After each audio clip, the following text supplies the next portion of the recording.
nagot ang lahat ng managot. Ang pag-usapan natin, nasaan yung mga witness? 'Di ba? Ay, nalaglag yung phone ko. Oo, kaya nga. Cloud chaser daw si Dean, pero sila ang nag-chase kay Dean. So mga chika, no, dito mga chika talagang excited na din tayo na makita or marinig kung saan, kung sino yung mga testigo, no, based dito sa sinasabi po ni Ma'am na Maharlika. Sabi ni Dense Scorpion, exactly, mga kababayan. So ngayon, ay, nakita yung alindog ko. Okay lang, maganda naman. So ngayon, mga palangga, I never kasi ako nag-a-ask ng mga ganong personal na yung anong trabaho mo, anong business mo. Kaya hindi ako nag-a-ask sa mga kaibigan ko ng ganyan. Unless kung sobra-sobrang close na kami. O unless sasabihin niya sa akin. You know, natatawa nga yung friend ko, yung may kaibigan ako dito, tagal-tagal ko na, ilang taon na kami magkaibigan. Sabi niya sa akin, bakla, ano bang trabaho ni ano? Sabi ko, I don't know. Sabi ko ng gano'n. Sabi niya, tagal mo na, ilang taon na kayo magkakaibigan, although magkaibigan sa pal, hindi mo pa rin alam yung trabaho. Ay, hindi naman ako nagtatanong unless nasasabihin sa akin. So, hindi ako nagtatanong. Kung gusto mong sabihin yung information about yourself, then, thank you. Pero I'm not the type of person na mang-usisa ako, anong trabaho mo, magkano laman ng bank account mo. Hindi ako ganyan. So, ngayon, ang itututukan natin, dapat pala ang title natin dito, ay, nilagay mga phone ko. Toxicology. Dapat ang title natin dito, binayaran ba yung mga nandoon sa loob ng hotel? Binayaran ba sila? Tinakot ba sila ni Lisa Tanas? O natakot sila? Kasi walang nagsasalita. Di ba? National interest ito dahil ang perang ginastos nila doon sa hotel. So mga kachika, no, dito pa lang, no, makikita talaga natin possible po itong sinasabi ni Ma'am Maharlika, which is kung lahat ng mga tao doon ay walang nagsasalita, possible po na may binayaran, no? Kasi sa nangyaring yun, dapat talaga may testigo yan, no? Kasi may makakaalam talaga yan. Kasi marami sila doon marami sila that time So possible na may binayaran or hindi pa natin alam, no, kung ano talaga yung katotohanan sa likod ng issue na yan. Ay pera ng bayan. Walang tumitistigo so far. Mas Yes. matibay pa itong laban natin kung may lalabas na testigo dahil hindi lang si Tantoco ang nandoon Yes, mismo mga kachika, no, hindi lang po si Tantuko yung nandun talaga sa mismong event na yun, no, which is marami yung mga officials na nandun, no, at based dito ay pera ng bayan po yung ginamit, no, based dito kay Maharlika. na aksidente or na overdose kasi kitang-kita naman sa toxicology na merong pulboronic content. Okay?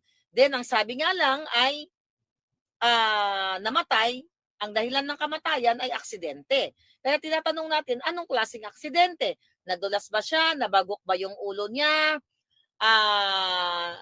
What else? Ano ba? Yan, nadulas, nabagok yung ulo, sumirko ba siya? May kasi once yung sasabihin ko na may sumaksak ng polvoron sa bunganga niya, hindi aksidente 'yon.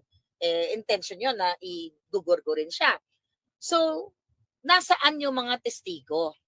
Binayaran ba ni Lisa Tanas? Binayaran ba nila yung mga kasama ni Tantoco? Bakit walang lumalabas? Yes, mga kachika, no, nasaan na? Yan yung katanungan na gusto nating malaman, no? At gustong-gustong malaman ni Ma'am Maharlika, no? Nasaan na yung mga taong dapat titistigo, no? Kasi hindi lang naman doon si Tantuko, yung tao na nandun. Nandun din po yung si Liza Tanas, no? Kung makikita nyo, based dito ay nandun siya mismo, no? Sa event na yun. At bakit ang pamilya, well, we have to understand, Rostans, mga mayayaman, ayaw nila ng pag-usapan yung ganyan nila dahil syempre maapektuhan sila. Pero ngayon hindi na sila makawala dito. Ang mga Tantoco, hindi na sila makawala sa iskandalo. 'Di ba? Dahil kitang-kita hindi pwedeng i-cover up ang result dito sa Beverly Hills. Hindi pwedeng pagtakpan ang kanilang pamilya. So they have to do something. 'Di ba? Kung mahal nila yung kanilang anak, dapat panagutin nila kung sino yung mga kasama doon. 'Di ba? Panagutin nila kasi nandoon si Frasco, nandoon si Escudero, nandoon si Jingay tsaka si Kesa, pareho lang sila no. nandoon sa event na yon. Ang mga artista, mga Addictus Benedictus, andoon yung taga GMA. Ang dami, may mga artista na mga, yun, di mo alam, mga pulboronic. Sino ang kasama doon sa loob ng kwarto? Bakit walang nagtestigo? Bakit 7 hours bago nila na-report sa 9? Eh, si mga chika, kitang-kita nyo, di ba? Kitang-kita nyo talaga na may mga kababalaghang ginagawa during that time, no? Kasi bakit after 7 hours pa, ni-report na wala na pala siya, no? Patay na pala siya, si Tantoko. Diba dito makikita natin na talagang merong questions, no, na hindi pa nasasagot. At kung may lalabas na testigo mga kachika ay sana makakatulong ito, no, sa kasong ito. Pero wala pa talaga wala talagang lumalabas, no. Siguro may nabayaran or hindi natin alam mga kachika, no. Wala talaga tayong idea kung ano yung katotohanan during that time. Pero isa lang po yung alam natin, no, na nandun po si Liza Tanas at yung ibang mga um, officials mo na nandun during that time. 911. So yun yung tutukan natin. Hindi yung pag-awayin kami ni Dean. Dahil hindi kami magkaaway. Actually, we have scheduled already na magdi-dinner kami. 'Di ba? Ang tagal na nga yan, Abril pa kami gustong magkita ni Dean. You know, hindi ako available, hindi siya available, 'di ba? Tapos ngayon, you know, ang issue nila, oh si Dean, ganyan ganyan. Ang galing-galing ni Dean. Talaga namang magaling si Dean. 'Di ba? Kasi gusto nilang i-discredit. Okay? Gusto talaga nilang i-discredit na, you know, I started that vlog actually.